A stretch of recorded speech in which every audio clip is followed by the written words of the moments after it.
तमन्ना हमको देखिए, हम तमन्ना जी प्रधान जी एक सेकंड, सुप्रीम कोर्ट का ऑर्डर नहीं आया है, तमन्ना सुप्रीम कोर्ट ने नहीं आलोक शर्मा जी रुक जाइए प्लीज, एक एक करके बोलेंगे। नरेंद्र तनेजा जी अभी बोलेंगे। सुन लीजिए शर्मा जी, शर्मा जी सुन लीजिए।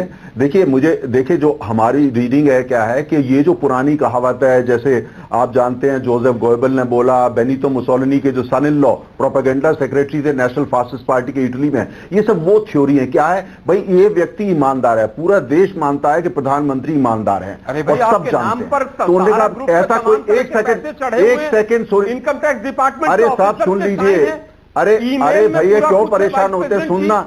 अरे भैया ये ताना, ये इमरजेंसी क्यों लगा रहे हो चैनल पे?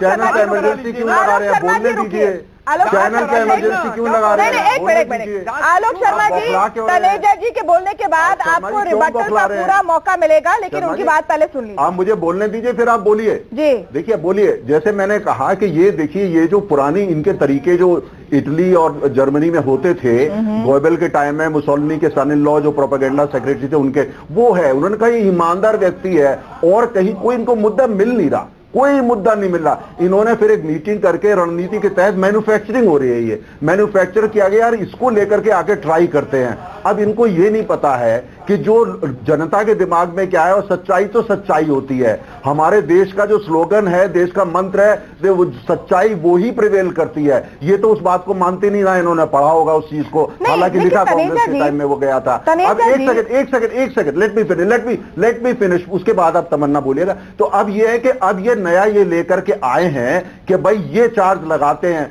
पर ये भूल गए कि भैया अगर उसमें सच्चाई नहीं होती वो चीज सस्टेन नहीं कर पाती है, और इसका नतीजा क्या होगा, जो बची खुची रेपुटेशन थी राहुल गांधी की वो भी खत्म हो जाएगी और 44 से 0 सीट इनकी लोकसभा में हो जाएगी। कल चंडीगढ़ में क्या हुआ देश ने देख लिया। ठीक है, अब आलोक शर्मा जी आप जवाब दें, उसके पहले मेरा एक सवाल तनेजा जी के लिए। आप कह रहे हैं कि सच्चाई सत्यमेव जयते, बेसिकली आप कह रहे हैं कि ट्रूथ विल प्रिवेल, लेकिन सच्चाई कैसे सामने आएगी अगर कोई भी जांच नहीं होगी, या फिर आप सुप्रीम कोर्ट के ऑब्जर्वेशन के बेसिस पर कहेंगे कि यही सच है, क्योंकि वो फाइनल वर्डिक्ट अभी तक नहीं है।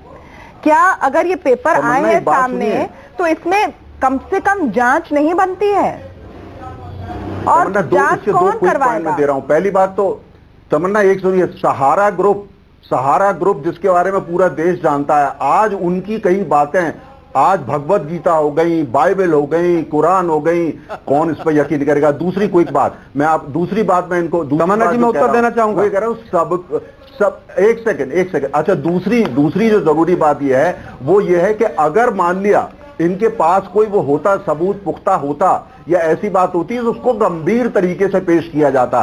जिस गंभीरता के साथ इन चीजों को पेश किया जाता है उसमें साफ पता लग रहा है कि ये तो पॉलिटिकल जुमलेबाजी है। तरीका गंभीर नहीं कहना है जुमलेबाजी तनेजा का। जी आलोक शर्मा जी आपका रिस्पॉन्स, आलोक शर्मा जी आपका रिस्पॉन्स। देखिए मैं समझता हूं, देखिए प्रशांत भूषण कोर्ट गए ना इसको लेकर, प्रशांत भूषण कोर्ट गए इसको लेकर, इसलिए उनकी जो दलील है वो गंभीरता से ली जा रही है।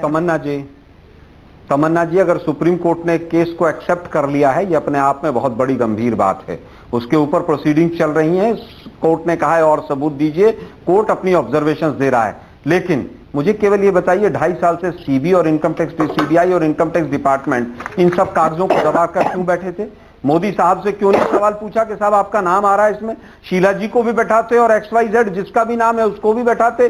पूरी तरह से ये भ्रष्टाचार का दीवार पे लिखा हुआ एक कारण पूरी तरह से दिखता है, मैटर है ये पूरी तरह। लेकिन बीजेपी की सरकार है, तमाम एजेंसीज इनके अंडर हैं। आज आप मुझे ये केवल ये बता दीजिए कि आप मोदी जी को क्लीन चिट दे रहे हैं, आप तो शीला जी को भी क्लीन चिट दे रहे हैं, हम नहीं दे रहे हैं किसी को भी क्लीन चिट। हम कह रहे हैं कि पूरे मैटर की जांच कराइए। आप कह रहे हैं सहारा समूह गलत है, सहारा वाले की क्रेडिबिलिटी नहीं है। अरे साहब, देश के प्रधानमंत्री की एक्शन भी तो नहीं ले रहे हैं आलोक शर्मा जी। क्रेडिबिलिटी दोहरा मापदंड वहीं पर हमें एक्शन लेना है क्या? एक्शन आप कहिए कि जनता का आप सारे पद छोड़ दीजिए। इतनी बड़ी पार्टी है, इतनी बड़ी पार्टी है, आपकी पीएम कैंडिडेट है आलोक शर्मा जी। तमन्ना जी मैं कह रहा हूं ना, आप जांच बैठाइए ना, जांच बैठाइए। जांच जब बैठाएंगे तब तक आप कोई एक्शन नहीं ले सकते क्या?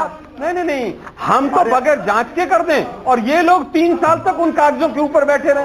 ये जो आदमी बेल पे है, जो आदमी बेल पे है, जो आदमी जेल से बेल पे है, उसकी बात पे कौन है? बेल जो शख्स बेल पे है। ओके, संजय हेगड़े से मेरा एक सवाल है, प्लीज संजय हेगड़े मुझे सवाल पूछने दीजिए। संजय हेगड़े जी,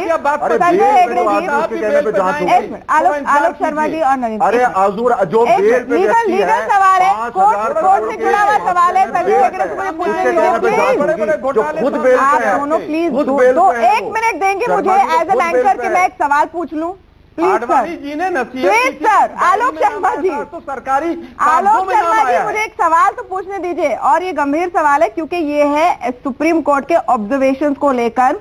संजय हेगड़े जी, बीजेपी का जो प्राइमरी डिफेंस है, सबसे बड़ा जो उनका जवाब है इस पूरे आरोप के सिलसिले के बाद, वो ये है कि सुप्रीम कोर्ट खुद कह चुकी है कि इसमें कोई दम नहीं है।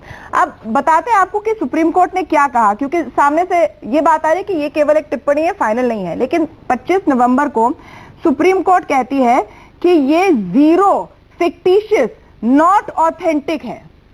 वो इस तरह से इन्हीं कागजों को डिस्क्राइब करी जो आज हम सबके हाथ में है। फिर 14 तारीख को वो कहते हैं कि कहां है प्रूफ, और फिर एक्सटेंशन मांगा जाता है। एक्सटेंशन पर काफी बातचीत होती है प्रशांत भूषण और कोर्ट के बीच में, और फाइनली उनको एक्सटेंशन अब दिया गया है। लेकिन अगर ये है सबसे बड़ा आधार जिसको कोट किया है आज राहुल गांधी जी ने, और इसको सुप्रीम कोर्ट अगर जीरो फिक्टिशियस कहती है, तब आगे इसमें और क्या चर्चा हो सकती है? क्या वहीं पर यह सारा क्लेम ध्वस्त नहीं हो गया?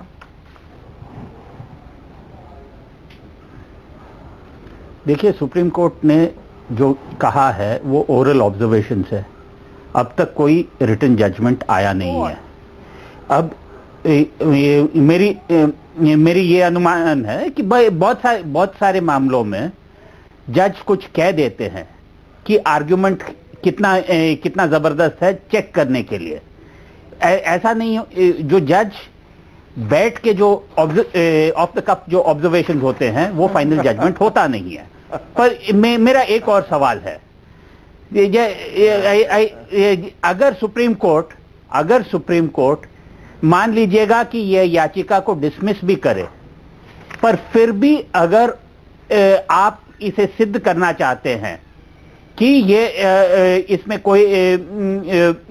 कोई सच नहीं है, तो जब तक फ्री एंड फेयर इन्वेस्टिगेशन ना हो तो सवाल रहता है।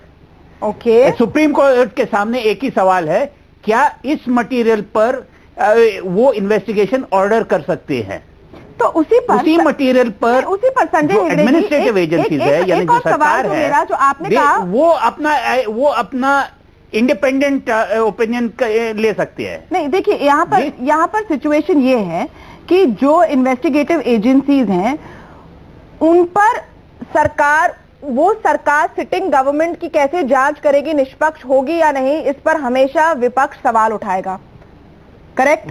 सुप्रीम कोर्ट पर सबको भरोसा है, और सुप्रीम कोर्ट ने ये, आप कह रहे हैं ऑफ द कफ रिमार्क करते हैं कभी